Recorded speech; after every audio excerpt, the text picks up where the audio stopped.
Today, when we walk into a building or a public place, many of us take for granted that there are bathrooms separated by sex. When we participate in our public lives, whether it's working, at school, or socializing, this is our reality. It's different than at home in our private lives, where bathrooms are shared regardless of sex or gender. Like many people, I hadn't really given this much thought until fairly recently.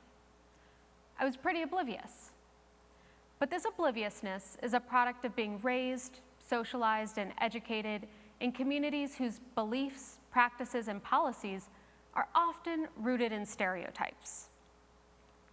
Often organizations rely on assumptions about sex, gender, race, or ethnicity to decide who's a leader, who should make decisions, where we should perform our basic hygiene, who has access to sports teams or equipment, among other ideas. These assumptions then become so normalized that they're hard to notice, and organizations and the people who make them up, we may not see their impact. This is called organizational obliviousness. This organizational obliviousness is often not malicious or done to actively exclude or harm, but the end result is that it does both. One way to combat organizational obliviousness and push for more equity in organizations is to consider the historical context or positionality of a given policy or practice, and how views of identity and expectations of equity have shifted since they were adopted. This historically grounded positionality framework encourages us to think critically about policies and practices. Policies and practices that might stand in the way of organizational equity. So let's talk through an example: men's rooms and ladies' rooms. It's just the way things have always been, right? I didn't give much thought to why bathrooms were separate until I started researching the potential integration of women into combat forces in the US Army Special Forces, typically referred to as Green Berets. Now, I didn't go into this project expecting to talk about bathrooms. Along with my colleague, Dr. Alicia Doan, our research team conducted 27 focus groups with 198 people on 5 different military bases. 23 of these focus groups were with men who were active Green Berets. 4 were with women who had served alongside Green Berets as cultural support teams, civilian affairs, and military intelligence special operations. Unprovoked in these focus groups, bathrooms came up over 300 times.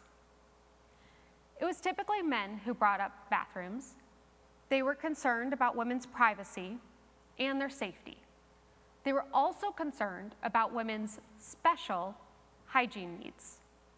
Typically, they meant menstruation and how women would handle that while they were deployed. Or they said they just didn't really want to be around menstruating women while they were at work. When women discussed bathrooms, they said very clearly that they were okay with sharing bathrooms with men. Many of them even joked that they did so in their own homes. They noted that they could handle their menstruation. They'd been doing it their entire adult lives, even while they were deployed. This difference led my research team to ask about bathrooms on a survey. The survey went out to all active duty Green Berets and all women serving in special operations. The findings regarding bathrooms were pretty profound. Less than 1/3 of men were willing to share a bathroom with a woman, but 2/3 of women were willing to share bathrooms with men. My research team started calling this porcelain privilege. Men had access to bathrooms that women did not, and men didn't want to share. This may seem like a petty issue, but it has real consequences. Many men reference this as one reason women shouldn't have access to their line of work. They argued that women have to have separate facilities, and building new facilities for women would be costly. So it'd be easier just not to integrate women into the Green Berets. As many of the men in our study were saying this, they were adamant that they were not sexist. This had to do with resources. It had to do with women's privacy. It just had to be this way. It had always been this way. Well, that isn't exactly true. We haven't always had separate bathrooms for men and women. Along with my colleagues Alicia Doan and Dr. Ashley Mogg, I looked into this. As indoor plumbing was becoming all the rage, states passed laws about bathrooms, and we developed norms throughout our country. In the state of Massachusetts, they passed a law in 1887 that mandated separate restrooms for men and for women in all public places. As lawmakers discussed this legislation, they were very directly reinforcing a separate spheres ideology, noting that women's place was in the home and men's place was in the work world. They recognized that by mandating separate restrooms, women would not have access to most workplaces. Since they had a single restroom, it would obviously be designated as male. The separate spheres argument included calls for privacy and modesty for women. Laws like this spread across the nation and were written into city building codes. While the overt call for separate spheres has been lost over time, more subtle calls for privacy and safety for women remain, as does the overall impact. Lack of access for women in public places and places of work. It was 1993 before a ladies' restroom was installed off of the Senate floor, and 2011 before one became available off of the floor of the House. Prior to that, Congresswomen were using the restroom constructed in the ladies' reading room in the 1960s.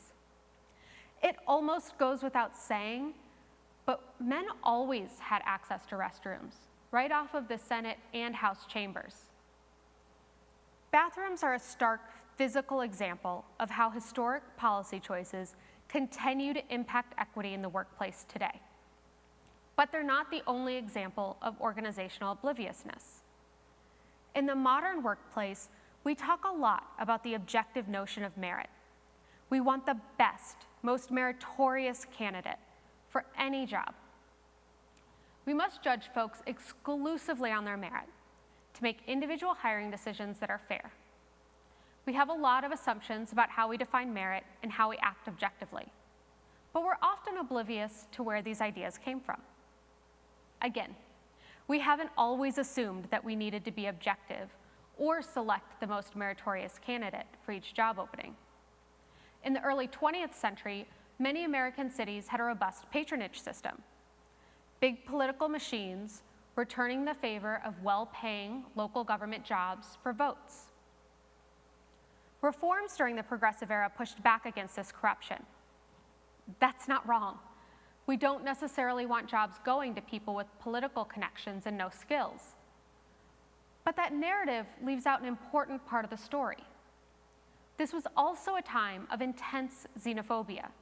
We had increased immigration from non-Western European countries, and native-born white Americans expressed concern and outright racism. We also saw a huge increase in the urbanization of Black Americans during the Great Migration out of southern rural communities. Cities, city politics, and political power were becoming less white. Reformers started pushing the idea of hiring based on merit, particularly for public employment and in local government jobs. The idea was that you want the best person for the job, regardless of their political affiliation. But how do we know who the best person for the job is? At the time, we modeled the idea of the best person off an ideal type. This ideal type was a straight white man born in the United States. Some of the seemingly objective criteria used were very directly racialized. For example, there was rampant educational segregation at this time. In some areas, it was impossible for a Black person to attend high school because the high school in the area was a whites-only school. So if you made a high school diploma a requirement of a job, you effectively made it a whites-only job. You didn't even have to directly say that in the job ad. Originally, understandings of merit were rarely tied to specific job skills, but rather they were about being the objective best, an ideal type, a native-born, white, straight man. In our discussions of hiring today, we rarely use overt racialized or gendered language to talk about candidates or hiring. but we regularly talk about wanting the best candidate without really diving deep into what we mean by best, by merit, or by most qualified. Now, I don't expect all of us to nerd out about building codes or hiring practices in the early 20th century, but I do think it's important for us to consider many of the taken for granted norms in our workplace. In my research with Dr. Alicia Doan, we refer to this as organizational obliviousness.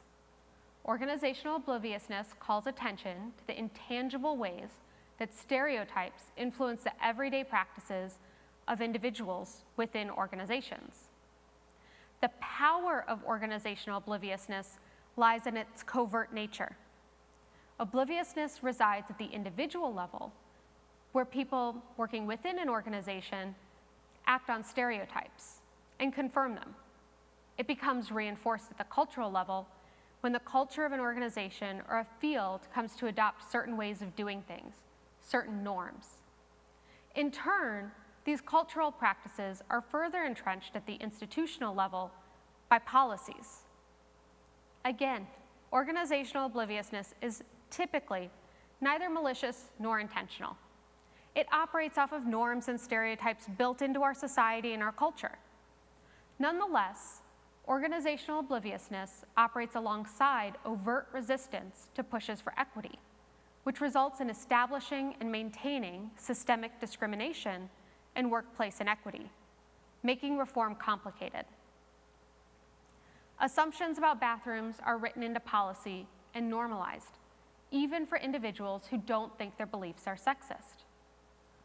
Organizational obliviousness is another component of resistance to reform that creates barriers to equity that ultimately limit people with marginalized identity from becoming full participants in our workplace. Now, how do we combat organizational obliviousness? I'd argue that the historically grounded positionality framework is a start. We have to know where our ideas come from and what policies have shaped our current expectations. Along with my colleagues, Dr. Nicole Humphrey and Dr. Dominic Bearfield, I developed the historically grounded positionality framework as a way to move towards equity in organizations. The historically grounded positionality framework is a framework for understanding that the past shapes our present and the current position from which we view the world. Societal views of identity and equity change over time. For example, even the understanding of who's included and excluded in the racial category of white has changed. Some of the immigrants that reformers were worried about during the progressive era, Italians and Eastern Europeans, are now understood as white in our current United States context. Our identities are shaped and understood by our context, relationships, and our community. Different identity groups and individuals within them may have different levels of awareness of this history and the way that the context has changed over time. To move forward, we must work to understand our history, to know how our identities have been shaped, and how our communities understand identity and belonging. We're often unaware of how these types of policy histories shape our current understandings of inequities in the modern workplace. These histories contribute to the subtle and overt stereotypes that shape our understanding of who belongs, who's seen as a leader, who's seen as most competent. Now, we weren't expecting a discussion of bathrooms when researching the potential integration of women into Green Berets. But as soon as we started hearing about bathrooms, we knew there had to be more to the story. We have to ask those critical questions, even when we're pushing on some of our most foundational norms and traditions.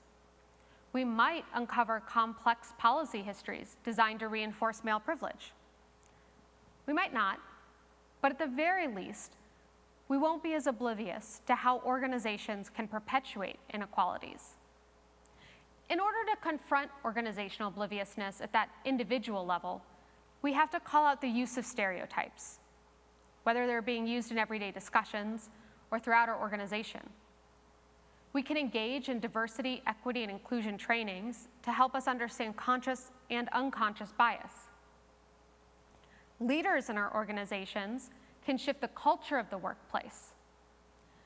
They can make sure they're not holding up women or people of color as tokens, or assuming that the misstep of one woman or person of color is how all people with that shared identity behave. Leaders can foster strong networks of support for folks with marginalized identities and ensure they have the mentoring they need to be successful in the workplace. At the institutional level, we have to review our policies. We have to understand why they're in place. What policies and practices are built on outdated stereotypes and assumptions? And how can we change them? Regardless of the level of the organization, we must confront our stereotypes, understand how they shape inequalities within the workplace, and choose instead to push for equity. Thank you.